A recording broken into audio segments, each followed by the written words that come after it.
la școală-tiță,但不要像平时一样空手永远这样。 Ce se întâmplă când de sărbători se adună nouri? De obicei ar trebui să plouă cu cadouri. Să ne gândim numai la ce îmi poate fi mai bun și să-l așteptăm pe cine. Sigur că pe Moș Crăciun. Să vină cât mai repede să ne umple coșul. Și bate cineva la ușă, ăsta cred că e moșul. Deschideți ușile fără să întrebați parola. Sigur dacă stai cu bine cu darul și cu ăla. Lumea se adună, Muzica răsună, Moș Crăciun de veacuri. știe să ne lecuiască sufletul și fără lacuri. Se aude cori, Peste tot cadouri.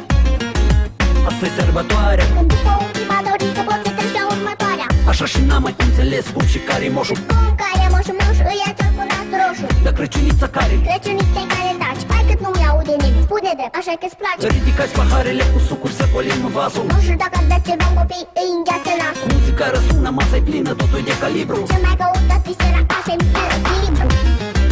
Lumea se adună, Muzica răsună, Moș Crăciun de veacuri. știe să ne lecuiască sufletul și fără leacuri.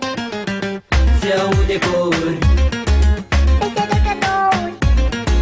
asta-i sărbătoarea. Când după ultima dorință poți să treci la următoarea. Vorbesc părinții ce aud și ei de la părinți. Că moșul vine numai la copiii cei cu minți. Ce mai contează cum am fost, de mi-aduc aminte. Dacă moșul e aici, Înseamnă că am fost cu minte. iar pentru asta moșule am o rugăminte. Știi că inima de fată, sigur, sigur Nu te minte, aș vrea dacă se poate. Asta e ultima dorință, poate-mi te rog de poți, înapoi pe ghiță. Lumea se adună, Muzica răsună, Moș Crăciun de veacuri. știe să ne lecuiască sufletul și fără leacuri. Se aude cori, Peste tot cadouri. asta-i sărbătoarea. Când după ultima dorință poți să treci la următoarea.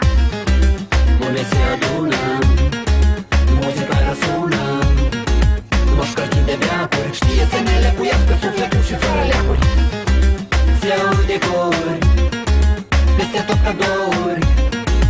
Asta-i sărbătoarea, când după ultima dorință poți să treci la următoarea.